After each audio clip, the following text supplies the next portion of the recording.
Hey everybody, it's Miss Albrecht. I am so sorry that we're not face to face, but I thought, why not read you one of my favorite stories I would have read you in class while we were in session. So this is one of my favorite books that is Mufaro's Beautiful Daughter. Now, the cool thing about it is this book has been in print over 30 years. It has won a Caldecott Winter Award, so you know if Caldecott's on it, it's going to be a fabulous book. So the flora and fauna scenes are taking place in Zimbabwe, where the author was inspired to write this tale. So we're going to go through and we're going to find out what happens with these characters, okay? So it's Mufaro's Beautiful Daughter by John Steptoe.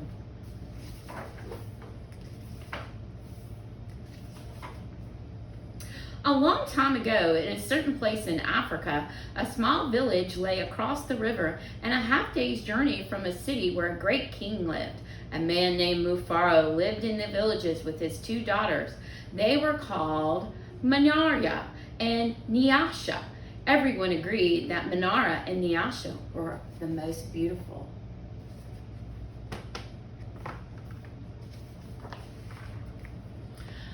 Manara was almost as bad-tempered. She teased her sister whenever their father's back was turned, and she had been heard to say, "Someday, Nyasha, I will be queen, and you will be the servant of the household." I'm sure you don't treat your siblings like that. "If that should come to pass," Nyasha responded, "I will be pleased to serve you. But why do you always say such things? You're such a clever and strong, beautiful girl. Why are you so unhappy?" "Because everyone talks about how kind you are. They praise you for everything you do." And Manara replied, "I am certain Father loves you best, but when I am queen, everyone will know your silly kindness is only your weakness."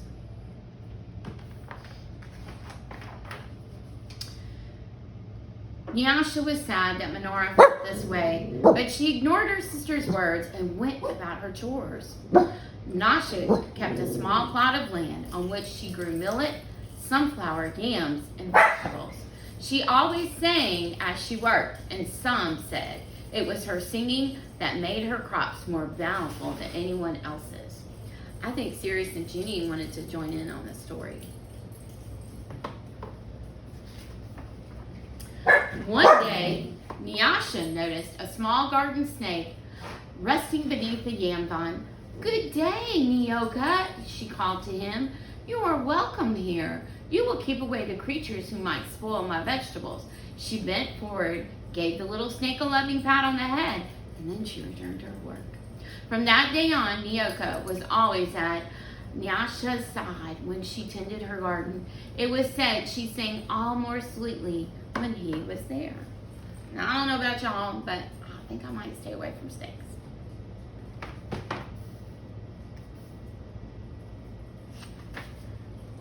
Mufaro knew nothing of how Manara treated Nyasha. Nyasha was too considerate for her father's feelings to complain, and Manara was always careful to behave herself when Mufaro was around. Early one morning, a messenger for the city arrived. The great king wanted a wife, the most worthy and beautiful daughters in the land, who are invited to appear before the king, and he will choose the one to become queen. And the messenger proclaimed this. Mufaro called Manara and Nyasha to him. "It would be a great honor to have one of you chosen," he said. "Prepare yourself to a journey in the city, and I will call together all our friends to make a wedding party.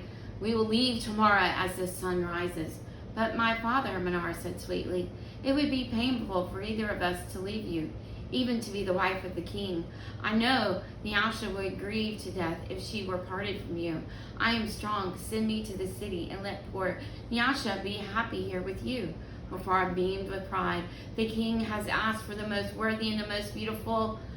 No, Manara, I cannot send you alone. Only a king can choose between such two worthy daughters. Both of you must go." I wonder what Manara's up to. That night, when everyone was asleep, Manara stole quietly out of the village. She had never been in the forest at night before. She was frightened, but her greed took her to be the first to appear before the king drove her on. And in a hurry, she almost stumbled over a small boy who suddenly appeared standing in the path. "Please," said the little boy, "I am hungry. Will you give me something to eat?" "I have brought you only enough for myself," Minara replied. "But please," said the boy, "I'm so very hungry." "Out of my way, boy, because tomorrow I will be your queen, and how dare you stand in my path?"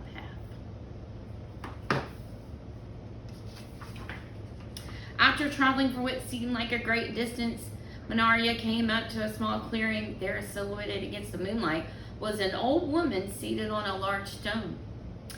There, silhouetted against the moonlight, the old woman spoke. "I will give you some advice, Minara. Soon after you pass this place where two paths cross, you will see groves of trees. They will laugh at you. You must not laugh in return.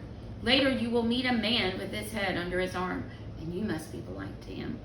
How do you know my name? How dare you advise your future queen? Stand aside, you ugly old woman." And Minara scolded and then rushed away, looking back. Just as the old woman had foretold, Minara came to the groves of trees, and they did indeed seem to be laughing at her. "I must be calm," Minara thought.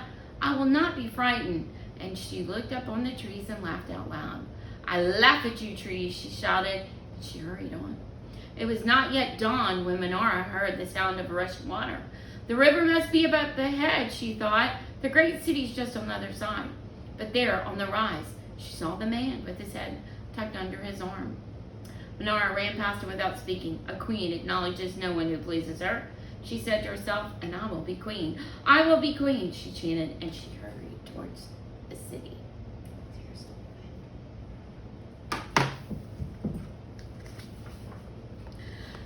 Nyasha woke from first light of dawn, and as she put on her finest garment, she thought how her life might change forever beyond this day. "I prefer to live here," she admitted to herself. "I hate to leave this village and never see my father or sing to little Nyoko again." Her thoughts were interrupted by loud shouts and commotion from the wedding party assembled outside. Minara was missing. Everyone bustled around, searching and calling for her. And when they found her footprints on the path that led to the city, they decided to go on as planned. And as the wedding party moved to the forest, brightly plumed birds darted and cool green shadows beneath the trees, though they were anxious about her sister. Nyasha was soon filled with excitement about all that was there to see. The deep forest, when she saw it, there was a small boy standing by the path. "You must be hungry," she said, so she handed him a yam and she had brought for her lunch, and the boy smiled and disappeared quietly as fast as he came. Later she approached a place where there were two paths crossed. The old woman appeared silently, pointed the way to the city, and Nyasha thanked her and gave her a small pouch filled with sunflower seeds. The sun was high in the sky, and the party came to the grove of towering trees. Their uppermost branches seemed to bow down to Nyasha as she passed beneath them. At last, someone announced that they were near their destination.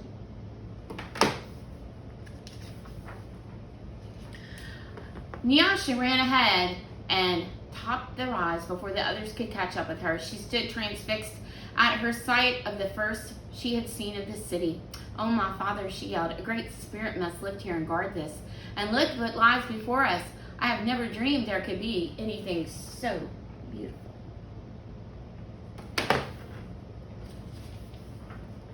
Arm in arm, Nyasha and her father descended the hill, crossed the river, and approached the city gates. And just as they entered the great doors, the air was rent by piercing cries, and Minara came running out wildly out of the chamber in the center of the enclosure. When she saw Nyasha, she fell upon her, sobbing. "Do not go in to see the king, my sister. Oh, please, father, do not let her go," she cried hysterically. "There's a great monster there. He's a snake with 5 heads. He said he knew all my faults and I displeased him. He would have swallowed me alive if I had not run. Oh, my sister, please do not go inside that place." It frightened Nyasha to see her sister so upset. But leaving with her father to comfort Minara, she bravely made her way into the chamber and opened the door.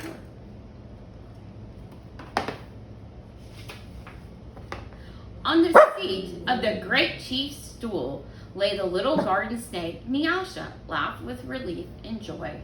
"My little friend," she exclaimed, "it's such a pleasure to see you, but why are you here?" "I am the king," Nyoko replied. And there, before Nyasha, the garden snake changed shape. king, I am also the hungry boy with whom you shared your yam with in the forest, and the old lady to whom you made a gift of sunflower seeds. But you know me best as Nyoka. Because I have been all of these, I know you are the most worthy and the most beautiful daughter in the land. And it would make me very happy if you would be my wife. You agree? Okay. And so it was that, a long time ago, Nyasha agreed to marry. The king's mother and sisters took Nyasha to their house, and wedding preparations began.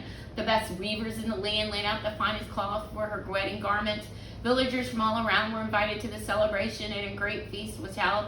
Nyasha prepared the bread for the wedding feast from the millet that she had brought from her village. Mufaro proclaimed to all who would hear him that he was the happiest father in the land, for he was blessed to have two beautiful, worthy daughters, Nyasha, the queen, and Manara, the servant to the queen's household. So as you see, irony has happened. Those who were greedy did not end up being the queen, but ended up being the servant for the nice sister. So this is one of my favorite stories to read in class. I hope you enjoyed it like I did. And check out some other books you might want to enjoy, so when we meet face to face, we can talk about them. So have a great day. Bye guys. Stay safe.